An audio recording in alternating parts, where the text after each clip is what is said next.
ইনিয়ে বিনিয়ে কথা বলে নির্বাচন পেছানোর ষড়যন্ত্র করছে একটি গোষ্ঠী। অভিযোগ বিএনপি নেতাদের। ভোটে বাধা এলে রুখে দেওয়ার হুঁশিয়ারি। তারা হয়তো কোনো না কোনো কারণে নিজের কথাগুলো ইনিয়ে বিনিয়ে বলছেন যাতে করে নির্বাচনকে বিলম্বিত করা যায়, গণতন্ত্রের এই যাত্রাপথকে কণ্ঠকাত্তীর্ণ করতে চাইবে। তাদের বিরুদ্ধে বাংলাদেশের জনগণ রুখে দাঁড়াবে। শেখ হাসিনার পালিয়ে গেলেও তার ভূত, তার আত্মারা আবার নতুন করে নতুন কায়দায় নতুন চেতনায় তারাই তো আবার ভর করেছে। এইটার জন্য তো ছেলেটা জীবন দেয়নি। জনগণ নির্বাচনমুখী হলে পেছানোর সুযোগ নেই। ঘোষিত সময়ে হবে ভোট, জানালেন স্বরাষ্ট্র উপদেষ্টা। তারা যেই তারিখে বলছে ওই তারিখে নির্বাচন হবে। জনগণ যেসব নির্বাচনে মুখী হয়ে যাবে, কেউ এটার বাধা দিতে পারবে না। দেখছিলেন প্রধান শিরোনাম। দুপুরের সময়ের সঙ্গে আছি আমি আমিরুল ইসলাম আলিফ এবং আমি রোজা চৌধুরী। এবার অন্যান্য শীর্ষ সংবাদ। মূল গেট থেকে লকার ভাঙা হয় 6টি তালা। খুলনার রূপসায় কৃষি ব্যাংক থেকে 16 লাখ টাকা লুট। 3 নিরাপত্তা কর্মী আটক। পটুয়াখালীতে এটিএম বুথ ও 2টি দোকানে চুরি। রাজশাহীতে যৌথ বাহিনীর অভিযানে অস্ত্র ও বোমা তৈরির সরঞ্জাম উদ্ধার। বিস্ফোরক নিষ্ক্রিয় করল বোম ডিসপোজাল ইউনিট। সাবেক সিটি মেয়র লিটনের চাচাতো ভাই সহ আটক 3। পাইপলাইনে জ্বালানি তেল সরবরাহের যুগে বাংলাদেশ দিনে চট্টগ্রাম থেকে ঢাকায় আসবে 30 লাখ টন ডিজেল। উন্নয়ন প্রকল্পে বিদেশ নির্ভরতা কমানোর তাগিদ উপদেষ্টার।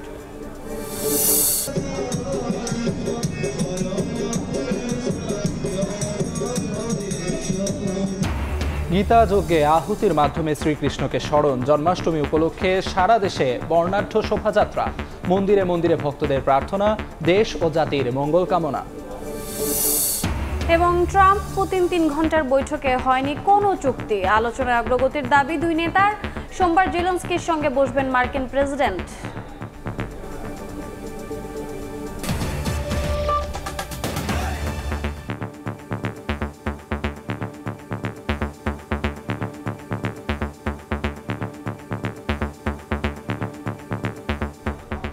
ইনিয়ে বিনিয়ে কথা বলে একটি গোষ্ঠী নির্বাচন পেছানোর ষড়যন্ত্র করছে বলে মন্তব্য করেছেন বিএনপি নেতারা। ভোটে বাধা এলে রুখে দেওয়ারও হুঁশিয়ারি তাদের। বলেন, নির্বাচন নিয়ে যারা শঙ্কা প্রকাশ করছে তারা গণতন্ত্রের পক্ষের শক্তি নয়। এক চেতনাধারীকে বিদায় করে আরেক চেতনাধারীদের নিয়ে আসা হচ্ছে বলে মন্তব্য করেছেন বিএনপি নেতারা। অভিযোগ, শেখ হাসিনা পালিয়ে গেলেও তার ভূত নতুন কায়দায় ভর করেছে।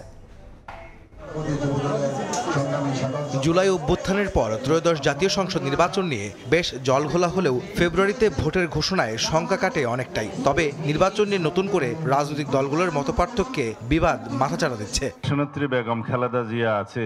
একটি গোষ্ঠী নিজেদের বক্তব্য তুলে ধরে নির্বাচন পেছানোর ষড়যন্ত্র করছে এমন মন্তব্য করে বিএনপির স্থায়ী কমিটির সদস্য সালাউদ্দিন আহমদ বলেন, গণতন্ত্রের বিরুদ্ধে যারা অবস্থান নেবে তারা দেশের শত্রু। জনগণ তাদের রুখে দেবে বলেও হুঁশিয়ারি দেন তিনি। বিএনপি চেয়ারপারসন বেগম খালেদা জিয়ার 81তম জন্মদিন উপলক্ষে নয়াপল্টনে দলের কেন্দ্রীয় কার্যালয়ে যুবদল আয়োজিত দোয়া মাহফিলে এই কথা বলেন সালাউদ্দিন আহমদ। আজকে যারা গণতন্ত্রের বিরুদ্ধে বিভিন্ন রকমের বক্তব্যের মধ্য দিয়ে নির্বাচনের বিষয়ে শঙ্কা প্রকাশ করছে, তারা গণতন্ত্রের পক্ষে শক্তি নয়।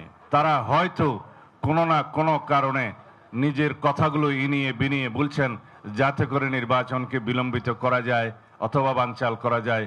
যারাই বিভিন্ন রকমের কুযুক্তি উত্থাপন করে গণতন্ত্রের এই যাত্রাপথকে কণ্ঠকাত্তীর্ণ করতে চাইবে, তাদের বিরুদ্ধে বাংলাদেশের জনগণ রুখে দাঁড়াবে। শনিবার জাতীয় প্রেস ক্লাবে এক অনুষ্ঠানে যোগ দেন বিএনপির সিনিয়র নেতারা। এ সময় দলটির সিনিয়র যুগ্ম মহাসচিব রুহুল কবির রিজভী দাবি করেন, শেখ হাসিনা বিদায় হলেও তার ভূত ভর করেছে একটি রাজনৈতিক দলের উপর। শেখ হাসিনার পালিয়ে গেলেও তার ভূত, তার আত্মারা আবার নতুন করে নতুন কায়দায় নতুন চেতনায় তারাই তো আবার ভর করেছে। এইটার জন্য তো ছেলেটা জীবন দেয়নি। এক চেতনাধারী বিদায় নিয়ে আরেক চেতনাধারী ক্ষমতার মধ্যে বসবে। আবার নতুন করে আবার অন্য চেতনা আমরা দেখছি ধর্মের নামে। যে রোকন না হলে দলের, সে চাকরি করতে পারবে না। গণতান্ত্রিক উত্তরণে ফ্যাসিবাদ বিরোধী ঐক্য অটুট রাখতে সবার প্রতি আহ্বান জানান বিএনপি নেতারা। গণতান্ত্রিক আন্দোলনের বিরুদ্ধে আহমেদ সালেহীন, সময় সংবাদ, ঢাকা।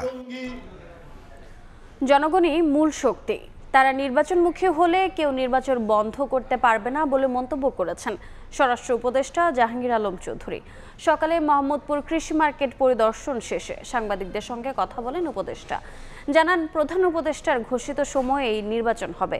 মোহাম্মদপুর আর মিরপুর এলাকায় বেশি চাঁদাবাজি হয় জানিয়ে উপদেষ্টা বলেন, চাঁদাবাজ যেই হোক ব্যবস্থা নেবে সরকার। দেশব্যাপী নিষিদ্ধ পলিথিন ব্যবহার বন্ধের অগ্রগতি এবং বাজার পরিদর্শনে শনিবার সকালে মোহাম্মদপুরের কৃষি মার্কেটে যান স্বরাষ্ট্র ও কৃষি উপদেষ্টা জাহাঙ্গীর আলম চৌধুরী। বাজার ঘুরে ক্রেতা বিক্রেতাদের সঙ্গে কথা বলেন উপদেষ্টা। পলিথিনের পরিবর্তে পাটের ব্যাগ ব্যবহারের পরামর্শ দেন তিনি। পরে গণমাধ্যমের সঙ্গে আলাপকালে জানান, অতিরিক্ত বৃষ্টিপাতে শাকসবজির দাম কিছুটা বাড়লেও বাজার নিয়ন্ত্রণে রয়েছে। প্রচুর বৃষ্টিপাত হওয়ায় শাকসবজি অনেক কিছু নষ্ট হয়ে গেছে, এই জন্য বাজারে কিন্তু একটুখানি শাকসবজির দাম একটু বেড়ে গেছে। সাংবাদিকদের প্রশ্নের জবাবে উপদেষ্টা জানান, চাঁদাবাজ যেই হোক তার বিরুদ্ধে ব্যবস্থা নেওয়া হবে। চাঁদাবাদীদের ছাই বাংলাদেশে হবে না, যত বড় চাঁদাবাজি হোক না কেন তারে আমরা আইনের আওতায় নিয়ে আসবো। জনগণ নির্বাচনমুখী হলে কেউ তা বন্ধ করতে পারবে না মন্তব্য করে স্বরাষ্ট্র উপদেষ্টা বলেন, প্রধান উপদেষ্টার ঘোষিত সময়েই হবে জাতীয় নির্বাচন। স্যার যেই তারিখে বলছে ওই তারিখে নির্বাচন হবে। জনগণ যেসব চাবে আমি নির্বাচনের দিকে চলে যাব, কারো কোনো শক্তি নাই নির্বাচন বন্ধ করা। বাজার পরিদর্শন ও অভিযানে র্যাব মহাপরিচালক, অন্যান্য কর্মকর্তা এবং ব্যবসায়ী প্রতিনিধিরা উপস্থিত ছিলেন। কাউকে কোনো রকম। হাসান ওয়ালি, সময় সংবাদ, ঢাকা। অন্য প্রসঙ্গ, মূল গেট থেকে লকার পর্যন্ত ভাঙা হয় 6টি তালা। খুলনার রূপসায় উপজেলা কৃষি ব্যাংকের লকার ভেঙে 16 লাখ টাকা লুট করেছে দুর্বৃত্তরা। এ সময় ব্যাংকের কোনো নিরাপত্তা কর্মী দায়িত্বে ছিলেন না। ঘটনার রহস্য উদ্ঘাটনে কাজ করছে আইনশৃঙ্খলা রক্ষা বাহিনী। জিজ্ঞাসাবাদের জন্য 3 নিরাপত্তা কর্মীকে হেফাজতে নিয়েছে তারা। মাথা থেকে মুখ পর্যন্ত পলিথিন দিয়ে ঢেকে ব্যাংকের ভল্ট রুমে ঢুকছেন এক ব্যক্তি, এরপর কাপড় দিয়ে সিসি ক্যামেরা ঢেকে দেন। এই দৃশ্য রূপসা উপজেলা কৃষি ব্যাংকের ভল্ট থেকে টাকা লুট হওয়ার আগের। পুলিশ জানায়, শুক্রবার ভোর 5:30 থেকে সকাল 7টার মধ্যে লুটের ঘটনা ঘটে। একজন 1.5 ঘন্টা সময় নিয়ে 6টি তালা ভেঙে টাকা লুট করে। এ সময় ব্যাংকে কোনো নিরাপত্তা কর্মী ছিলেন না। এর আগে শুক্রবার রাত 10:30টার দিকে খুলনার রূপসা উপজেলার কৃষি ব্যাংক শাখার মূল গেটের তালা ভাঙা অবস্থায় দেখতে পান স্থানীয়রা। পরে পুলিশ ও ব্যাংক কর্মকর্তাদের খবর দেয়া হয়। পুলিশ ঘটনাস্থলে পৌঁছে মূল গেট থেকে শুরু করে লকার পর্যন্ত পৌঁছাতে 5 থেকে 6টি তালা ভাঙা অবস্থায় পায়। ভল্টের তালা ভেঙে টাকা নিয়ে যায় দুর্বৃত্তরা। ব্যাংক ম্যানেজার জানান, ভল্টে 16 লাখ টাকার বেশি ছিল। এ ঘটনায় মামলা প্রক্রিয়াধীন। আইনি প্রক্রিয়ার জন্য ঊর্ধ্বতন কর্তৃপক্ষ ব্যবস্থা নিচ্ছেন, ওনার একটু পরে আসবেন, আসলে আমরা এই বিষয়ে পরে জানানো যাবে। এ ঘটনায় ব্যাংকের 3 নিরাপত্তা কর্মীকে জিজ্ঞাসাবাদের জন্য হেফাজতে নিয়েছে পুলিশ। আরো কেউ জড়িত আছে কিনা তা খতিয়ে দেখছে তারা। গতকাল শুক্রবার ছিল, বন্ধের দিন হয়। সিকিউরিটি গার্ড আসলে ফজরের নামাজ পড়ে আসলে তারা তাদের পরবর্তী রিপ্লেসমেন্ট আসার আগেই সিকিউরিটি গার্ড স্থানটা ত্যাগ করে। এই সুযোগে দুষ্কৃতিকারী তারা এই কর্মকাণ্ডটি ঘটিয়েছে। আমরা থানা পুলিশ বিষয়টা খুবই গুরুত্ব সহকারে নিয়েছি। রূপসা ঘাট এলাকায় অবস্থিত 3তলা ভবনটির 2য় তলায় কৃষি ব্যাংক। ভবনটিতে বেশ কয়েকটি অন্য প্রতিষ্ঠানও রয়েছে। আব্দুল্লাহ আল মামুন রুবেল, সময় সংবাদ, খুলনা। পটুয়াখালীতে ডাচ বাংলা ব্যাংকের এটিএম বুথ ও 2টি দোকানে চুরির ঘটনা ঘটেছে। পুলিশ জানায়, শুক্রবার রাত 3:30টার দিকে শহরের আদালতপাড়া এলাকায় ডাচ বাংলা ব্যাংকের ফাস্ট ট্র্যাক এটিএম বুথে ঢুকে নিরাপত্তা কর্মীকে মারধর করে কম্বল দিয়ে বেঁধে একটি অন্ধকার কক্ষে ফেলে রাখে দুর্বৃত্তরা। এ সময় বুথের মেশিন ভাঙচুর ও অফিসের ল্যাপটপ চুরি করে নিয়ে যায় তারা। পরে সদর রোডের একটি দোকানের তালা ভেঙে দোকানের মালামাল, মনিটর ও নগদ প্রায় 2 লাখ টাকা নিয়ে যায়। এদিকে রাত 4:30টার দিকে আরও একটি দোকানের তালা ভেঙে চোরচক্র ভিতরে প্রবেশ করে। সেখানে সিসি ক্যামেরার মনিটর, ক্যাশ কাউন্টারের টাকা সহ বিভিন্ন পণ্য চুরি করে নিয়ে যায় তারা।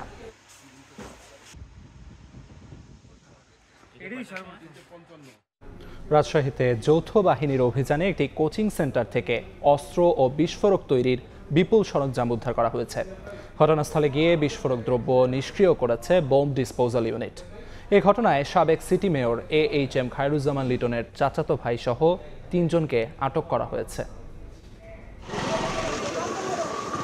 শনিবার ভোর 4:30 থেকে রাজশাহী নগরীর কাদিরগঞ্জ এলাকার ডক্টর ইংলিশ নামের কোচিং সেন্টারটিকে ঘিরে রাখে সেনাবাহিনী। এরপর চালানো হয় অভিযান। কোচিং সেন্টারটির পরিচালক রাজশাহী সিটির সাবেক মেয়র AHM খায়রুজ্জামান লিটনের চাচাতো ভাই মুন্তাসিরুল অনিন্দ। অভিযানে 2টি বিদেশি এয়ারগান, একটি রিভলভার, কটিস, ম্যাগনেট সহ দেশীয় অস্ত্র, বিস্ফোরক তৈরির সরঞ্জাম উদ্ধার করা হয়। এ সময় 10টি সিম কার্ড, পাসপোর্ট, এনআইডি কার্ড সহ বিভিন্ন সরঞ্জামও জব্দ করা হয়। আটক করা হয় রাশিকের সাবেক সিটি মেয়র লিটনের চাচাতো ভাই সহ 3 জনকে। এর আগেও কয়েকবার গ্রেপ্তার হলেও অনিন্দর পক্ষে সাফাই দেন স্বজনরা। অনিন্দ খুবই ভালো ছেলে এবং প্রতিবেশীদের বিপদ আপদে সবসময় পাশে দাঁড়ায়। কোচিং সেন্টারের নামে এমন কর্মকাণ্ডে হতবাক এলাকাবাসী। এরা যে আছে এটা কোচিং সেন্টারের মধ্যে, এটা খুব আশ্চর্য ব্যাপার লাগছে। লেখাপড়া করতে যাচ্ছে, লেখাপড়া করবে, এরা এর ভিতরে থাকবে কেন? আমাদের বোতলগুলো পাওয়া গেছে শুনলাম, তারপর সে বোমা বানানো যে সরঞ্জাম সেগুলো পেয়েছে। ভেতরে বিস্ফোরক দ্রব্য থাকায় বোম ডিসপোজাল ইউনিট বোমা নিষ্ক্রিয় করেছে। এর আগে হলি অটিজদানে জঙ্গি সম্পৃক্ততার সঙ্গে জড়িত থাকা ও রাজশাহী বিশ্ববিদ্যালয়ের ইংরেজি বিভাগের শিক্ষক রেজাউল করিম সিদ্দিকীকে হত্যার অভিযোগে মুনতাসিরুল অনিন্দ একাধিকবার গ্রেপ্তার হয়। সাইফুর রহমান রকি, সময় সংবাদ, রাজশাহী। এই মুহূর্তে রাজশাহী নগরের কাদিরগঞ্জে ঘটনাস্থলে আছেন সহকর্মী সাইফুর রহমান রকি। সরাসরি যাচ্ছে তার কাছে। রকি, রাজশাহী মহানগরীর কাদিরগঞ্জ এলাকার ডক্টর ইংলিশ নামের যে কোচিং সেন্টার রয়েছে, সেই কোচিং সেন্টারে আজ ভোর থেকে যৌথ বাহিনী অভিযান পরিচালনা করে এবং এই অভিযান পরিচালনা করে অস্ত্র ও বিস্ফোরক তৈরির যে সরঞ্জাম সেটি কিন্তু উদ্ধার করা হয়েছে। এরই মধ্যে কিন্তু বেশ কিছু বিস্ফোরক দ্রব্য সেগুলো একত্রিত করে বোম ডিসপোজাল ইউনিট সেগুলো বোমা নিষ্ক্রিয় করেছে। আপনারা জানেন যে এটি এই সাবেক যে কোচিং সেন্টার রয়েছে, এই কোচিং সেন্টারটি আসলে সাবেক সিটি মেয়র এইচএম খায়রুজ্জামান লিটনের চাচাতো ভাই মুনতাসিরুল অনিন্দের এবং তার যে এখানে যে 2 সহযোগী রয়েছে, সেই 2 সহযোগীর নাম ফয়সাল এবং রবিন। এই 3 জনকে কিন্তু এখন পর্যন্ত আটক রাখা হয়েছে বলে আমাদেরকে এটি জানিয়েছেন সেনাবাহিনীর সদস্যরা। পাশাপাশি আপনাদের জানিয়ে রাখি, এখান থেকে বেশ কিছু জিনিস উদ্ধার করা হয়েছে। এর মধ্যে যেটি রয়েছে 2টি বিদেশি এয়ারগান, একটি রিভলভার, কটিজ, ম্যাগনেট সহ দেশীয় অস্ত্র এবং বিস্ফোরক তৈরির নানা সরঞ্জাম এখানে রয়েছে। এখন আপনারা যেটি দেখছেন যে সেনাবাহিনী যে এই সামনে যেহেতু এই পুকুরটি রয়েছে, এই পুকুরেও আসলে নানা ধরনের বিস্ফোরক দ্রব্য বা দেশীয় অস্ত্র এখানে থাকতে পারে। এই জন্য আসলে এখানে কিন্তু ডুবুরির একটি বিশেষ দল কিন্তু এখানে পুকুরে তারা অভিযান পরিচালনা করছেন, উদ্ধার অভিযান, এবং তারা এখন পর্যন্ত যদিও তেমন কিছু পাননি, তবে এখনও কিন্তু সেই অভিযানটি তাদের অব্যাহত রয়েছে। এই খবরকে ঘিরে আসলে রাজশাহী নগরের বিভিন্ন এলাকা থেকে অনেকেই কিন্তু এখানে এসেছেন এবং উৎসুক জনতার ভিড় কিন্তু আপনারা এই পুকুরের সারা পাশেই কিন্তু আসলে লক্ষ্য করছেন। সব মিলিয়ে আসলে যদি আপনাদেরকে জানিয়ে রাখি যে হলি আর্টিজানের যে জঙ্গি হামলা হয়েছিল, সেই জঙ্গি হামলায় গ্রেপ্তার হয়েছিলেন এই অনিন্দ। পাশাপাশি রাজশাহী বিশ্ববিদ্যালয়ের যে শিক্ষক রয়েছে রেজাউল করিম সিদ্দিকী, এই রেজাউল করিম সিদ্দিকী হত্যা মামলায়ও কিন্তু এই অনিন্দকে গ্রেপ্তার করা হয়েছিল। সব মিলিয়ে আসলে আর কিছুক্ষণের মধ্যে হয়তো সেনাবাহিনীর সদস্যরা কথা বলবেন এবং গণমাধ্যমের সামনে নিয়ে আসবেন এই যারা আটক রয়েছেন তাদেরকে, এমনটি আমাদেরকে জানানো হয়েছে। তো এই ছিল আমার কাছে রাজশাহী থেকে সর্বশেষ। সরাসরি যুক্ত ছিলাম রাজশাহীতে। বনানীতে সীসা লাউঞ্জে বসা নিয়ে 2 মাস ধরে বিরোধ। এর জেরেই ইন্টারনেট ব্যবসায়ী রাব্বিকে লাউঞ্জের মধ্যে কুপিয়ে ও পিটিয়ে হত্যা করে কয়েকজন। এর মধ্যে সরাসরি অংশ নেয়া 2 জনকে গ্রেফতার করেছে র্যাব। বাকিদের গ্রেফতারে অভিযান চলছে। উদ্ধার হয়েছে হত্যায় ব্যবহৃত সুইচ গিয়ার চাকু। র্যাব জানিয়েছে অবৈধ সীসাবারের বিরুদ্ধে অভিযান চালানো হবে। এলিট ফোর্স জানায় কুমিল্লা থেকে হামজাকে গ্রেফতার করা হয়, পরে তার দেয়া তথ্যে ধরা হয় মুন্নাকেও। 2 জনকে জিজ্ঞাসাবাদে হদিশ মেলে হত্যাকাণ্ডে ব্যবহৃত সুইচ গিয়ার চাকুর। রাব্বিকে খুন করে চাকুটি মোহাম্মদপুরে নিজের বাসায় রেখে দেয় মুন্না। র্যাব বলছে রাব্বিকে ছুরিকাঘাত করে মুন্না, লাঠি দিয়ে আঘাত করে হামজা। সীসা লাউঞ্জে বসা নিয়ে অনেকদিন ধরে চলা বিরোধের জেরে হত্যাকাণ্ড ঘটে থাকতে পারে। এর বাইরে অন্য কোনো কারণ আছে কিনা তা খতিয়ে দেখা হচ্ছে। সীসা লাউঞ্জের ভিতর আধিপত্য বিস্তারকে কেন্দ্র করে তাদের ভিতরে দ্বন্দ্ব চলমান ছিল। পূর্ব শত্রুতার জের ধরে ভিকটিম রাহাতকে হত্যা করা হয়েছে বলে আসামিদ্বয় প্রাথমিক জিজ্ঞাসাবাদে স্বীকারোক্তি প্রদান করেন। ইব্রাহিম খলিল নামে একজন ব্যক্তি, যে কিনা এই হত্যা মামলার একজন আসামি, তো তাকে যদি ধরা যায় হয়তো প্রাথমিক জিজ্ঞাসাবাদে আরো কিছু তথ্য পাওয়া যাবে ইনশাআল্লাহ। মাদকদ্রব্য নিয়ন্ত্রণ অধিদপ্তরের তথ্য বলছে গুলশান বনানীতে 19টি সীসা লাউঞ্জ রয়েছে। এসব অবৈধ সীসাবারের বিরুদ্ধে শিগগিরই অভিযান চালানো হবে বলে জানায় র্যাব। যতগুলো অবৈধ লাউঞ্জ আছে আমরা মাদকদ্রব্য নিয়ন্ত্রণ অধিদপ্তরের সাথে কোঅর্ডিনেশন সম্পন্ন করে দেন আমরা ইনশাআল্লাহ এসবের বিরুদ্ধে অভিযানে যাব। লাউঞ্জের মালিক ইব্রাহিম খলিল সহ পলাতক আছে আরো কয়েকজন আসামি। তাদের ধরতে অভিযান চলমান আছে বলেও জানায় র্যাব। আবু সাইদ নিশান, সময় সংবাদ, ঢাকা। পাইপলাইনে জ্বালানি তেল সরবরাহের যুগে প্রবেশ করল বাংলাদেশ। চট্টগ্রাম থেকে ঢাকায় দৈনিক 30 লাখ টন ডিজেল সরবরাহ শুরু হয়েছে। সকালে পতেঙ্গার পদ্মা ওয়েল কোম্পানির ডেসপাস টার্মিনালে সরবরাহ কার্যক্রম উদ্বোধন করেন জ্বালানি উপদেষ্টা ফজলুল কবির খান। বলেন, পাইপলাইনের মাধ্যমে দেশের জ্বালানি তেল নিরাপত্তায় বৈপ্লবিক পরিবর্তন এসেছে। পাইপলাইনে এক অঞ্চল থেকে আরেক অঞ্চলে জ্বালানি তেল সরবরাহের যুগে প্রবেশ করল বাংলাদেশ। শনিবার চট্টগ্রাম থেকে ঢাকায় জ্বালানি তেল সরবরাহ শুরু হয়েছে। প্রকল্পটি বাস্তবায়নে খরচ হয়েছে প্রায় ৩,৭০০ কোটি টাকা। সকালে আনুষ্ঠানিকভাবে উদ্বোধন করে প্রকল্পের বিভিন্ন কার্যক্রম ঘুরে দেখেন জ্বালানি উপদেষ্টা ফজলুল কবির খান। উদ্বোধনী অনুষ্ঠানে প্রকল্প সংশ্লিষ্টরা বলেন, পাইপলাইনের মাধ্যমে পরিবেশ রক্ষার পাশাপাশি জ্বালানি তেলের নিরাপত্তা নিশ্চিত হয়েছে। প্রধান অতিথির বক্তব্যে জ্বালানি উপদেষ্টা বলেন, প্রকল্প নির্মাণে বিদেশি ঠিকাদারদের উপর নির্ভরশীলতা কমানোর পাশাপাশি ব্যয় সাশ্রয় ও দ্রুত বাস্তবায়ন করলে অপচয় ও দুর্নীতি অনেকটা কমে যাবে। আমাদের তো এমনিতেই সম্পদ কম, কিন্তু আমাদের এই সম্পদেরও আমরা সুষ্ঠু ব্যবহার করতে পারতেছি না দুটি কারণে। একটা হচ্ছে দুর্নীতি, আপনারা সবাই জানেন, আরেকটা হচ্ছে অপচয়ের কারণ। আরেকটা বড় সমস্যা আমাদের উন্নয়নে, সেটা হচ্ছে যে আমাদের প্রকল্প ব্যয় বেশি। সুতরাং প্রথম হচ্ছে যে আমাদেরকে প্রকল্প ব্যয় কমাতে হবে, আর তার সঙ্গে আরো বড় সমস্যা হচ্ছে যে শুধু যে প্রকল্প ব্যয় বেশি তা নয়, এই যে প্রকল্প বাস্তবায়নে অনেক বিলম্ব হয়। 50 লাখ টন ধারণ ক্ষমতার পাইপলাইনে দৈনিক সরবরাহ করা যাবে 30 লাখ টন। সময় লাগবে মাত্র 4 ঘন্টা। ফেরদৌস লিপি, সময় সংবাদ, চট্টগ্রাম। চট্টগ্রামে আগুনে পুড়ল জুট ও প্লাস্টিকের গোডাউন সহ বেশ কয়েকটি বসতঘর। ফায়ার সার্ভিসের 9টি ইউনিটের 4 ঘন্টার চেষ্টায় আগুন নিয়ন্ত্রণে এলেও রক্ষা করা যায়নি কোনো মালামাল। দাহ্য পদার্থ থাকায় আগুন নিয়ন্ত্রণে আনতে বেগ পেতে হয় বলে জানায় ফায়ার সার্ভিস। বিস্তারিত জানাচ্ছেন পার্থ প্রতিম বিশ্বাস। দাউ দাউ করে জ্বলছে আগুনের লেলিহান শিখা, নিমিষে পুড়ে ছাই পুরো গোডাউন।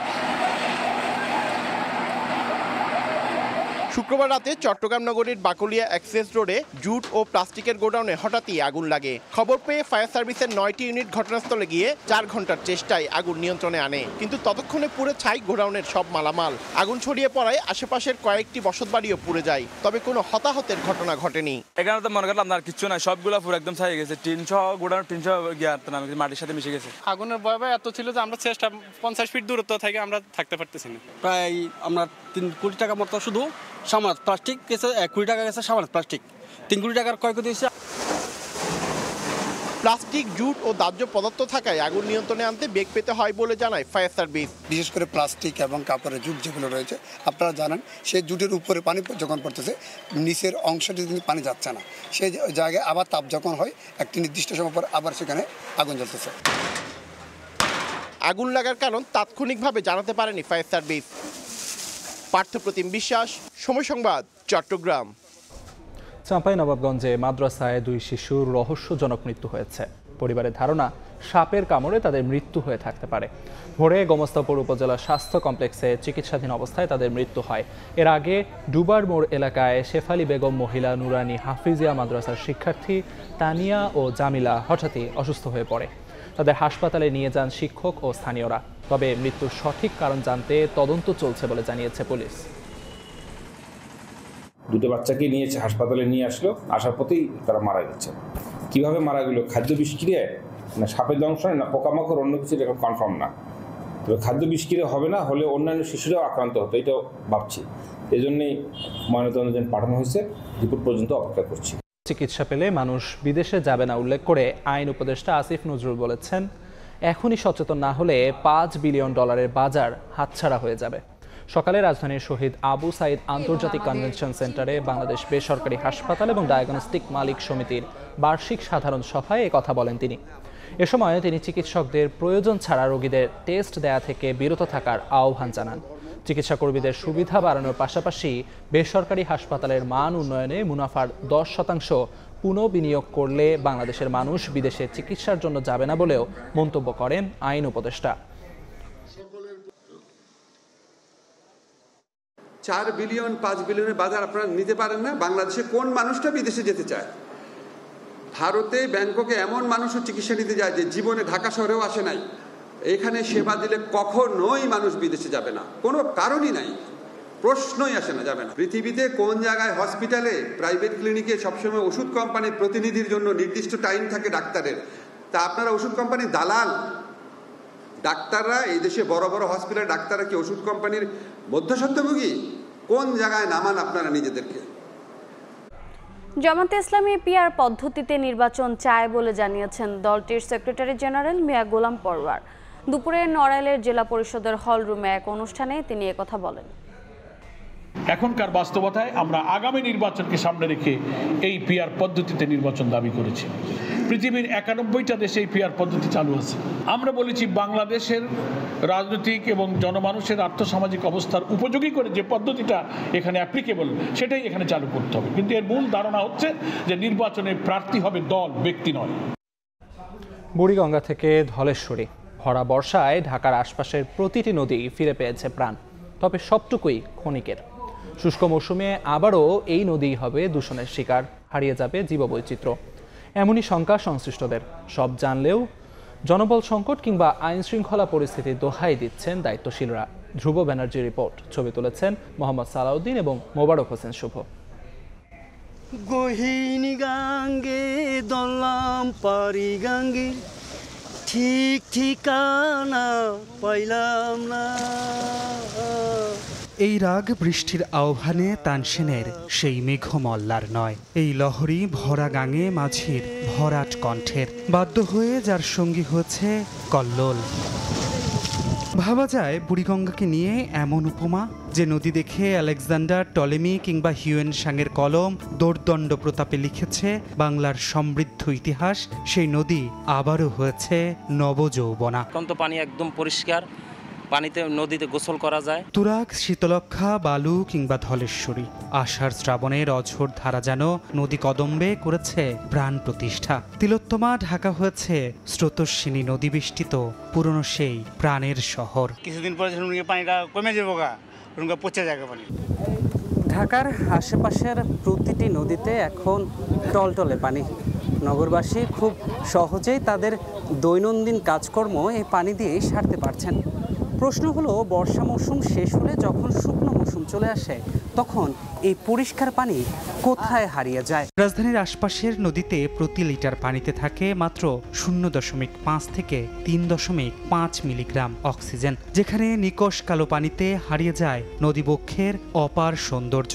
আগে কত গুঁড়ো মাছ আসিল, বড় মাছ আসিল, পানি খারাপ হতে কিছু নাই। দূষণের এই প্রতিযোগিতা চলছে বছরের পর বছর ধরে, তবে এখনো আছে প্রশাসনের নির্লিপ্ততা। দেশের সার্বিক যে আইন শৃঙ্খলা পরিস্থিতি, আপনাকে অভিযানে যেতে গেলে তো বিপুল পরিমাণ আইন শৃঙ্খলা বাহিনীর সদস্য লাগবে, সেখানে আমাদের একটু চ্যালেঞ্জ রয়ে গেছে। বিশেষজ্ঞরাও দায় দিচ্ছেন পরিবেশ অধিদপ্তরকেই। পরিস্থিতির মহাপরিচালক তিনি সবসময় ডেপুটেশনে আসেন, তিনি যখন 1 বছর 2 বছর 3 বছর তার কাছে কিছু আসে যায় না। তিনি যদি প্রপার নির্দেশনা না দেন, তাহলে তো আপনি নিচেওয়ালারা তো সেভাবে দায়িত্ব পালন করবে না। এটুকুই নয়, বিশেষজ্ঞ বলছেন নদী দূষণ ঠেকাতে একসঙ্গে দায়িত্বশীল আচরণ করতে হবে পরিবেশ অধিদপ্তর, স্থানীয় সরকার, BIWTA সহ সবাইকে। তবেই বাঁচবে বুড়িগঙ্গা থেকে ধলেশ্বরী, বাঁচবে জীববৈচিত্র্য।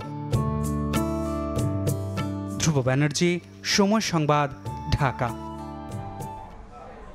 বিশ্বব্যাংকের হিসেবে প্লাস্টিক ও পলিথিন ব্যবহারের দিক থেকে বাংলাদেশের অবস্থান শীর্ষ 10-এ। রাজধানীর প্রায় 80% ড্রেনই পলিথিনে আবদ্ধ। শহরের জলাবদ্ধতার অন্যতম কারণ এই পলিব্যাগ। সবাই সবকিছুই জানে, বোঝে, তবুও কোনোভাবেই বন্ধ হচ্ছে না পলিথিনের ব্যবহার। বিকল্প উদ্যোগ দৃশ্যমান না থাকলেও নাগরিকদের বদভ্যাস দূর করার পরামর্শ দিয়েছেন পরিবেশ উপদেষ্টা। আশরাফুল ইসলামকে সঙ্গে নিয়ে আলামিন তুষারের রিপোর্ট।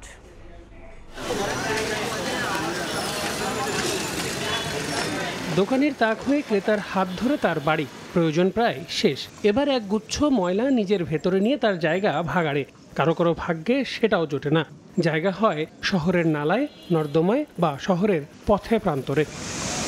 পরবর্তীতে একটু বৃষ্টিতেই পানি প্রবাহের সকল পথ আটকে রাখা এসব পলিথিনে তলিয়ে যায় শহর। এর দায় আসলে কার? আমি তো একটা পলিথিন না দেই, আমার কাছে কেউ মাল কিনবো না। কম দামে কিছু পাওয়া যায় অল্টারনেট, এটা খুঁজে বের করতে হবে। অবশ্য এর জন্য পলিথিনের সহজলভ্যতাকে দুষছেন অনেকে। পলিথিন দরকার কি বাংলাদেশে? পরিবেশ যোগ্য যেগুলো আছে ওটা দিক, আমরা বাধ্য হই। নিজের বৈশিষ্ট্যের জেরে বাজার দখলে নিচ্ছে প্লাস্টিক পণ্য। এ ধরনের বহু পণ্যকে রিসাইকেল করা গেলেও পলিথিনের ব্যাপারে সেটা বেশ ব্যয় সাপেক্ষ। যেখানে প্লাস্টিক বা পলিথিনের ব্যবহার দিনকে দিন কমানোর কথা বলা হচ্ছে, সেই জায়গায় এসে এভাবে মিনি প্যাকের পরে মিনি প্যাক দিয়ে প্লাস্টিকের এই বাড়ানো ব্যবহার কতটা যুক্তিযুক্ত? যদিও এ ধরনের পণ্যের বর্জ্য ব্যবস্থাপনায় এরই মাঝে ইপিআর নির্দেশিকা প্রণয়নকে সাধুবাদ জানিয়েছে দেশের প্লাস্টিক পণ্যের ব্যবসায়ীদের সংগঠন। ইটস এ নিউ কনসেপ্ট, এটা হয়তো সময় লাগবে, but it is a very good initiative. দায়িত্বশীলদের সদিচ্ছা থাকলেই কেবল পলিথিনের বিকল্প বাজার তৈরি করা সম্ভব বলে মনে করেন এই পরিবেশবিদ।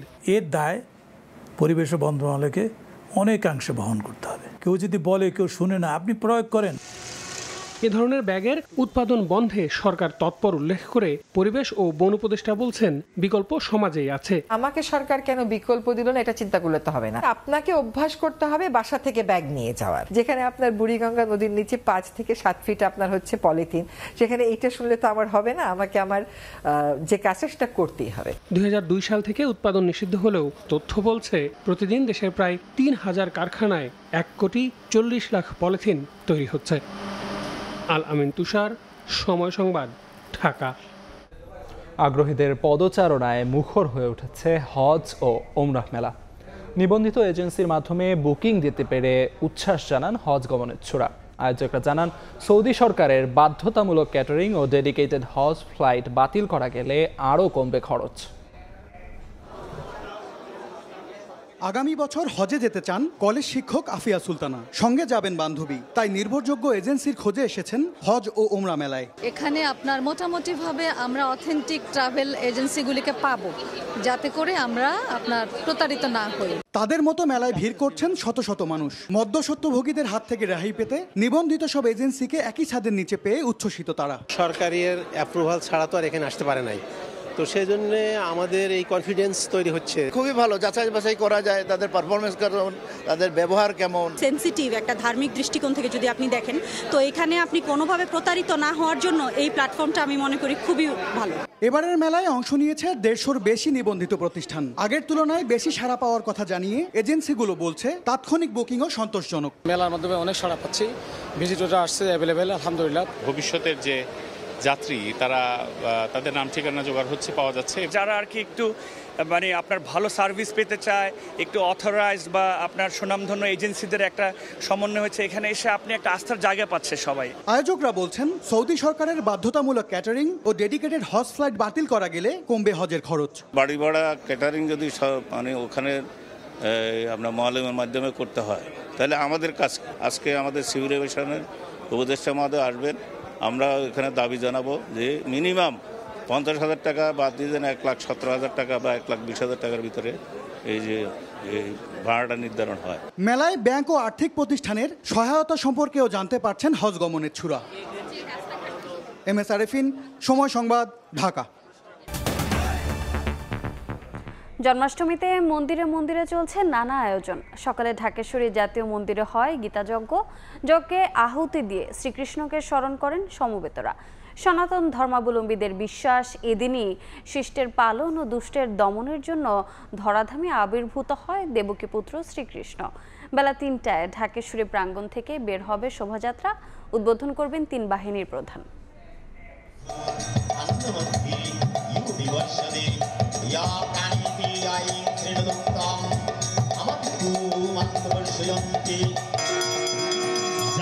খোল, করতাল, ঘণ্টা আর শঙ্খধ্বনিতে যজ্ঞে আহুতি, গীতার শ্লোক আর কীর্তনে শ্রীকৃষ্ণকে স্মরণ।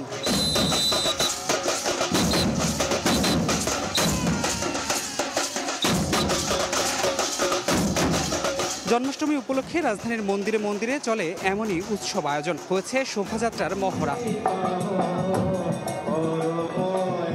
ঢাকেশ্বরী ঢাকেশ্বরী জাতীয় মন্দিরে সকাল 8টার পর থেকেই শুরু হয় গীতা যজ্ঞ। সমবেত হন ভক্তরা, করেন শান্তির প্রার্থনা। আজকের দিনে আমাদের পরমেশ্বর শ্রী ভগবান এই মর্তে নেমে আসছিলেন দুষ্টের দমন আর সৃষ্টির পালনের জন্য। হিন্দু, মুসলিম, বৌদ্ধ, খ্রিস্টান আমরা সবাই যাতে এক জাতি এক প্রাণ। প্রার্থনা করব সবার যাতে মঙ্গল হয়। বয়সের ভারের কাছে হারেনি ভক্তির শক্তি। লাঠিতে ভর করে এই আয়োজনে যেমন এসেছেন বয়োজ্যেষ্ঠরা, তেমনি বাবা মায়ের হাত ধরে গুটি গুটি পায়ে এসেছে শিশুরাও। স্নান করে জামা কাপড় পরে পূজা দিয়ে এখানে এসে হলো নাম করে গান শুনছি। ভবিষ্যতে ধর্মের পথে চলবে, ধর্মপ্রাণ হবে। সনাতন ধর্মাবলম্বীদের বিশ্বাস দাপর যুগে পৃথিবীকে গ্রাস করে পাপ আর অধর্ম। ঠিক সেই সময়ে দেবকীর গর্ভে আজকের তিথিতে আবির্ভূত হন শ্রীকৃষ্ণ। সেই কৃষ্ণই অত্যাচারী কংসকে বধ করে করেন দুষ্টের দমন আর শিষ্টের পালন। ভগবান শ্রীকৃষ্ণ তিনি যুগে যুগে আমাদের মধ্যে আসবেন বলেছেন। যখন এই ধর্মের গ্লানি হয়, অধর্মের অভ্যুত্থান হয়, তখনই তিনি আবির্ভূত হন। ঢাকেশ্বরীতে গীতাযজ্ঞের পর বর্ণাঢ্য শোভাযাত্রা এবং সন্ধ্যার পর জন্মাষ্টমী পূজার আয়োজন করা হয়েছে। দাপর যুগে ধর্ম রক্ষার জন্য শ্রীকৃষ্ণ আবির্ভূত হয়েছিলেন ধরাধামে।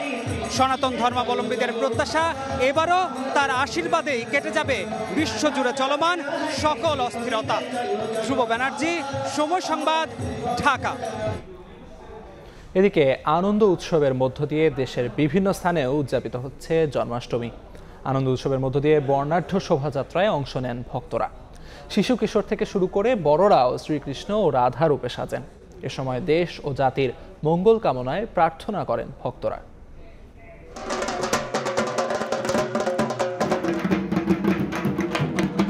ঢাকঢোল আর কাঁসার শব্দে উৎসব মুখর পরিবেশ। নেচে গিয়ে শ্রীকৃষ্ণের জন্মদিন উদযাপন করেন সনাতন ধর্মাবলম্বীরা। মন্দিরগুলো সাজানো হয় বর্ণিল রূপে। শিশু কিশোর থেকে শুরু করে বড়রাও সাজেন শ্রীকৃষ্ণ ও রাধা রূপে। শনিবার সকালে বাদ্যের তালে চট্টগ্রাম, রাজশাহী, ব্রাহ্মণবাড়িয়া, হবিগঞ্জ, নারায়ণগঞ্জ, সিরাজগঞ্জ সহ বিভিন্ন জেলায় বের করা হয় বর্ণাঢ্য শোভাযাত্রা। এতে রং বেরঙের পোশাক পরে হাজার হাজার ভক্ত অংশ নেন। এ সময় ইতিহাস ও ঐতিহ্য সম্বলিত নানা পৌরাণিক কাহিনীর চিত্র তুলে ধরা হয়। পাশাপাশি দেশ ও জাতির কল্যাণ কামনা করেন ভক্তরা। সনাতনীদের ঐক্যের মাধ্যমে আমাদের দাবি দাওয়াগুলো যেন কেন্দ্রীয় সরকার পর্যন্ত পৌঁছা যায়। বিশ্বের সকল জীবের মঙ্গল হোক, সবার জন্য আশীর্বাদ করি যেমন সবাই মঙ্গল করেন। আগামী দিনগুলো যাতে ভালো হয়, দেশের যেন উন্নতি হয়, আমাদের নিজেদের জীবনযাত্রার যেন উন্নতি হয়, এটাই প্রার্থনা করি। জন্মাষ্টমীর আয়োজনকে ঘিরে অপ্রীতিকর ঘটনা এড়াতে সতর্ক অবস্থানে আইনশৃঙ্খলা রক্ষাকারী বাহিনীও। দিনব্যাপী বিভিন্ন পূজা মণ্ডপে বা বিভিন্ন জায়গায় যে অনুষ্ঠান হবে, আইনশৃঙ্খলা ফোর্স মোতায়েন থাকবে। বিভিন্ন মন্দিরে শ্রীকৃষ্ণের জন্মবার্ষিকী উপলক্ষে গীতা পাঠ, কৃষ্ণ পূজা সহ নানা অনুষ্ঠানের আয়োজন করা হয়। ফাহরি ফারজানা, সময় সংবাদ।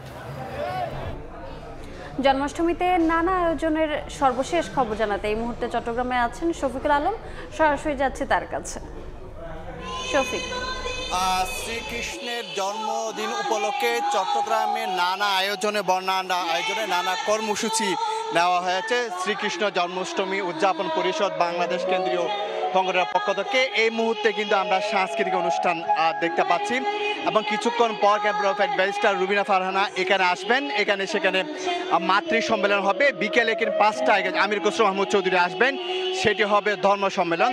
আজকে সকাল থেকে বর্ণাঢ্য আয়োজনে আমরা র্যালি দেখেছিলাম। জানিয়ে রাখি, আজ থেকে 5252 বছর আগে যে শ্রীকৃষ্ণের জন্ম হয়েছিল, সনাতন ধর্মাবলম্বীদের তথ্য মতে তারা বলছেন যে আসলে দুষ্টের দমন এবং সৃষ্টের লালনের জন্য শ্রীকৃষ্ণ পৃথিবীতে এসেছিলাম, যখন অন্যায়, অসত্য এবং ওকে রুখে দেওয়ার জন্য তার জন্ম হয়েছিল কারাগারে। আমরা আজকে সকাল থেকে যে বর্ণাঢ্য র্যালি বের করা হয়েছিল, আমরা সেখানে দেখেছিলাম প্রতীকীভাবে যে শ্রীকৃষ্ণের যে কারাগারে জন্ম হয়েছিল, সেখানে যে প্রাকৃতিক যে পরিস্থিতি ছিল সেগুলো তুলে ধরা হয়েছে। তো এই মুহূর্তে আমরা দেখতে পাচ্ছি না সাংস্কৃতিক অনুষ্ঠান চলছে নগরীর জ্যামসন হলে। এইখানে 4 দিন ব্যাপী নানা কর্মসূচি পালন করা হয়েছে। আমরা একটু দেখানোর চেষ্টা করি, সেই কারাগারটা একটু দেখানোর চেষ্টা করি। আসলে যেই কারাগারে শ্রীকৃষ্ণের জন্ম হয়েছিল, সেই কারাগারটি প্রতীকীভাবে তারা এখানে তুলে ধরা হয়েছে। অর্থাৎ 5000 বছর আগে যে এটা নরহংস আমরা দেখতে পাচ্ছি, 5000 বছর আগে যে দেব দেবী এবং বিভিন্ন প্রাকৃতিক পরিবেশে যে শ্রীকৃষ্ণের যে জন্ম হয়েছিল সে পরিবেশটি কিন্তু বিভিন্ন ভাবে কিন্তু এখানে ফুটিয়ে তোলা হয়েছে এবং সনাতন ধর্মাবলম্বীরা কিন্তু তারা সবাই এসে কিন্তু সেটি দেখছেন এবং এখানে হাজারো ধর্মাবলম্বীরা অংশ এখানে এসেছেন এবং কিছুক্ষণ আগে কিন্তু এখানে যারা বিশেষ করে বিপ্লব পার্থ সাধারণ সম্পাদক তিনি আয়োজন সব কিছু করেছেন এবং তিনি বলেছেন আসলে সব কিছু নির্বিঘ্ন করে যা যা কিছু করা প্রয়োজন সব কিছু থাকবে। তবে আজকে সারা দিন ব্যাপী এখানে নানা অনুষ্ঠান কর্মসূচি পালন করা হবে এবং 4 দিন ব্যাপী চলবে এই সাংস্কৃতিক অনুষ্ঠান তবে বিকেলে বিএনপি স্থায়ী কমিটির সদস্য আমির খসরু মাহমুদ চৌধুরী এবং ডাক্তার শাহাদ হোসেন তাদের দুজনের একটি যে ধর্মীয় সম্মেলন যেটি বিকেল 5টায় এই জ্যামশন হল অনুষ্ঠিত হবে। তো সারাদিন ব্যাপী নানা অনুষ্ঠানের মাধ্যমে এই যে শ্রীকৃষ্ণের জন্মদিন পালন করা হচ্ছে এবং 4 দিন ব্যাপী নানা অনুষ্ঠান রয়েছে এখানে। তো এই ছিল আমার কাছে সর্বশেষ তথ্য। সরাসরি যুক্ত ছিলাম চট্টগ্রামে। সিলেট সদরের ধোপা মণ্ডল থেকে 3 লাখ ঘনফুট পাথর জব্দ করেছে প্রশাসন ও যৌথ বাহিনী। এই মুহূর্তে সেখানে আছেন সহকর্মী ইকরামুল কবির, সরাসরি চলে যাচ্ছি তার কাছে। আমি এই মুহূর্তে আছি সিলেট সদর উপজেলার ধোপাগুল এলাকায়। এই এলাকার বেশ কিছু ক্রাশার মেশিন আছে এবং ক্রাশার মেশিনের এই জায়গাটিতে বেশ কিছু সাদা পাথর উদ্ধার করা হয়েছে, জব্দ করা হয়েছে। যৌথ বাহিনী এখানে সিলেট সদর উপজেলা নির্বাহী কর্মকর্তার ওনার নেতৃত্বে এবং এখানে উদ্ধার করা হয়েছে। আমি একটু কথা বলতে চাচ্ছি ওই সদর উপজেলার নির্বাহী কর্মকর্তার সাথে। আপনারা কি পরিমাণ পাথর এখানে জব্দ করেছেন? এখানে ধোপাগুল পয়েন্টে আমরা জব্দ করেছি 1,30,000 ঘনফুট। এছাড়া মোহালদি গ্রামে আমরা অনেক পাথর জব্দ করেছি। সব মিলিয়ে আমরা ধারণা করেছি যে 2,5 লক্ষ ঘনফুটের মতো হবে। শুনছিলেন যে 2.5 লক্ষ ঘনফুট পাথর এখানে জব্দ করেছে। আমি একটু দেখাতে যাচ্ছি যে এই জব্দ করা হয়েছে পাথরগুলো একটু দেখাতে যাচ্ছে। এগুলো সব সাদা পাথর। এলাকা থেকে যে লুট হয়েছিল বা চুরি হয়েছিল বেশ কিছুদিন থেকে পুরো দেশব্যাপী বেশ তোলপাড় হয়ে গিয়েছিল এই সাদা পাথর লুটে। সেই সাদা পাথরগুলো বিভিন্ন ক্রাশার মেশিনে নিয়ে রাখা হয়েছে ভাঙার জন্য এবং বিভিন্ন জায়গা থেকে সেগুলো জব্দ করা হচ্ছে। যৌথ বাহিনী জব্দ করছে এবং জব্দ করে সেই সাদা পাথরে আবার ফেলা হচ্ছে। আপনারা দেখতে পাচ্ছেন যে এই পাথরগুলোকে আবার মাটি দিয়ে ঢেকে রাখা হয়েছিল এবং মাটিগুলো সরিয়ে দেখা গেছে যে এখানে বিপুল পরিমাণ সাদা পাথর এখানে পাওয়া গেছে। এখানে সব মিলে এই এলাকার যে সাদা পাথরগুলো উদ্ধার করা হয়েছে তার পরিমাণ প্রায় 2.5 লক্ষ ঘনফুট, এমনটি আমাকে বলছিলেন সদর উপজেলা নির্বাহী কর্মকর্তা। সব কিছু মিলে এই কয়েকদিন আর গতকালকে এবং গত পরশুও বেশ কিছু পাথর জব্দ করা হয়েছে। সব পাথরগুলো এখান থেকে উদ্ধার করে নিয়ে সাদা পাথরের যে পর্যটক কেন্দ্র সেই পর্যটক কেন্দ্রে ফেলে আগের অবস্থায় ফিরিয়ে আনার চেষ্টা করছেন প্রশাসনের পক্ষ থেকে। মোটামুটি এই ছিল সিলেট সদর উপজেলার ধোপাগুল এলাকায় যে বিপুল পরিমাণে সাদা পাথর জব্দ করা হয়েছে তার সবশেষ খবর। সরাসরি যুক্ত ছিলাম সিলেটে। দেশের বাইরের খবর। ট্রাম্প পুতিনের দীর্ঘ 3 ঘন্টার বৈঠকে হয়নি কোনো চুক্তি, তবে আলোচনায় অগ্রগতি হয়েছে বলে জানিয়েছেন মার্কিন ও রুশ প্রেসিডেন্ট। বৈঠক শেষে যৌথ সংবাদ সম্মেলনে মার্কিন প্রেসিডেন্ট ডোনাল্ড ট্রাম্প বলেন, পরবর্তী বৈঠকে ইউক্রেনের প্রেসিডেন্ট ও ন্যাটোকে আমন্ত্রণ জানানো হবে। এদিকে ইউক্রেন যুদ্ধের মূল কারণগুলো নিরসনের তাগিদ দেন রুশ প্রেসিডেন্ট। দ্বিতীয় দফার সম্ভাব্য বৈঠকের জন্য ট্রাম্পকে মস্কো সফরের আমন্ত্রণ জানান তিনি। যুক্তরাষ্ট্র থেকে হাসানুজ্জামান সাকির রিপোর্টে বিস্তারিত। বিশ্বের 2 পরাশক্তির শীর্ষ সম্মেলন। দ্বিতীয় মেয়াদে ক্ষমতা গ্রহণের পর মার্কিন প্রেসিডেন্ট ডোনাল্ড ট্রাম্পের সঙ্গে রুশ প্রেসিডেন্ট ভ্লাদিমির পুতিনের প্রথম সাক্ষাৎ। 7 বছর 1 মাস পর মুখোমুখি 2 বিশ্ব নেতা। প্রায় 4 ঘন্টার বৈঠক শেষে যৌথ বিবৃতির জন্য সংবাদ সম্মেলনে উপস্থিত হন ট্রাম্প ও পুতিন। ডোনাল্ড ট্রাম্পের দাবি আলোচনা ফলপ্রসূ হয়েছে, তবে ইউক্রেনে যুদ্ধবন্ধের বিষয়ে কোনো চুক্তি হয়নি। আমি বিশ্বাস করি আমাদের খুব ফলপ্রসূ একটি বৈঠক হয়েছে। অনেক বিষয়ে আমরা একমত হয়েছি, বলবো বেশিরভাগ ক্ষেত্রেই। তবে কয়েকটি বড় বিষয়ে এখনো পুরোপুরি পৌঁছানো যায়নি, কিন্তু কিছুটা অগ্রগতি হয়েছে। তাই চুক্তি হবে তখনই যখন আসলেই চুক্তি হবে। প্রেসিডেন্ট ট্রাম্পের সঙ্গে খুব ভালো কথা হয়েছে। আমরা আগেও বারবার এবং খোলাখুলিভাবে টেলিফোনে কথা বলেছি। মার্কিন বিশেষ দূত স্টিভ উইটকফও রাশিয়ায় বেশ কয়েকবার সফর করেছেন। পুতিন বলেন, রক্তপাত বন্ধে সবাইকে স্থায়ী সমাধানের পথ খুঁজতে হবে। আলোচনার অগ্রগতি বাধাগ্রস্ত করতে ইউক্রেন ও ইউরোপীয় নেতাদের যে কোনো ধরনের ষড়যন্ত্র ও উস্কানি থেকে বিরত থাকার আহ্বান জানান রুশ প্রেসিডেন্ট। এর আগে যুক্তরাষ্ট্র ও রাশিয়ার প্রেসিডেন্টের বিমান দুটি আলাস্কার অ্যাঙ্করেজ শহরে মার্কিন যৌথ সামরিক ঘাঁটিতে এসে পৌঁছালে সেখানে ভ্লাদিমির পুতিনকে অভ্যর্থনা জানান ডোনাল্ড ট্রাম্প। পরে ট্রাম্পের আমন্ত্রণে তার গাড়িতে করেই একসঙ্গে সম্মেলনস্থলে রওনা হন দুই শীর্ষ নেতা। এদিকে ট্রাম্প পুতিনের শীর্ষ সম্মেলনে প্রেসিডেন্ট জেলেনস্কিকে না রাখায় অ্যাঙ্করেজ শহরে বিক্ষোভ করে ইউক্রেনীয়রা। শান্তির সন্ধানে স্লোগানে হওয়া শীর্ষ সম্মেলনটি কিছুটা হলেও ফলপ্রসূ হওয়ার পর ট্রাম্প, পুতিন ও জেলেনস্কি এই ত্রিপক্ষীয় বৈঠকটি কবে হবে এবং কিভাবে ও কত দ্রুত যুদ্ধবিরতি কার্যকর ও স্থায়ীভাবে বন্ধ হবে তা দেখার অপেক্ষায় পুরো বিশ্ব। হাসানুজ্জামান সাকি, সময় সংবাদ, যুক্তরাষ্ট্র। এদিকে রুশ প্রেসিডেন্টের সঙ্গে বৈঠকের পর ইউক্রেনের প্রেসিডেন্টের সঙ্গে টেলিফোনে কথা বলেছেন মার্কিন প্রেসিডেন্ট। ইউক্রেন যুদ্ধ বন্ধে দুই নেতার মধ্যে গঠনমূলক আলোচনা হয়েছে বলে দাবি করেছে কিয়েভ। সোমবার ওয়াশিংটনে ট্রাম্পের সঙ্গে বৈঠক করবেন জেলেনস্কি। বিষয়টি নিশ্চিত করে ইউক্রেনের প্রেসিডেন্ট বলেন, ফোনালাপে পুতিনের সঙ্গে বৈঠকের বিস্তারিত জানান মার্কিন প্রেসিডেন্ট। ট্রাম্পের পাশাপাশি ইউরোপীয় নেতাদের সঙ্গেও যোগাযোগ করেন জেলেনস্কি। যুদ্ধ বন্ধ করে শান্তি প্রতিষ্ঠায় ইউক্রেন সর্বোচ্চ প্রচেষ্টা অব্যাহত রাখবে বলেও প্রতিশ্রুতি দেন তিনি। আরও বলেন, সোমবারের বৈঠকে যুদ্ধ বন্ধ ও সহিংসতা নিরসনের বিস্তারিত আলোচনা হবে। এ পর্যায়ে শীর্ষ সংবাদগুলো জানিয়ে দিচ্ছি আরেকবার। ইনিয়ে বিনিয়ে কথা বলে নির্বাচন পেছানোর ষড়যন্ত্র একটি গোষ্ঠী। অভিযোগ বিএনপির। ভোটে বাধা এলে রুখে দেওয়ার হুঁশিয়ারি। পিআর পদ্ধতিতে ভোট দাবি জামায়াতের। জনগণ নির্বাচনমুখী হলে কেউ বন্ধ করতে পারবে না বললেন স্বরাষ্ট্র উপদেষ্টা। প্রধান উপদেষ্টার ঘোষিত সময়ে হবে ভোট, অন্য কথায় কান্না দেওয়ার পরামর্শ। এবং মূল গেট থেকে লকার ভাঙা হয় 6টি তালা। খুলনা রূপসায় কৃষি ব্যাংক থেকে 16 লাখ টাকা লুট, 3 নিরাপত্তা কর্মী আটক। পটুয়াখালীতে এটিএম বুথ ও 2টি দোকানে চুরি।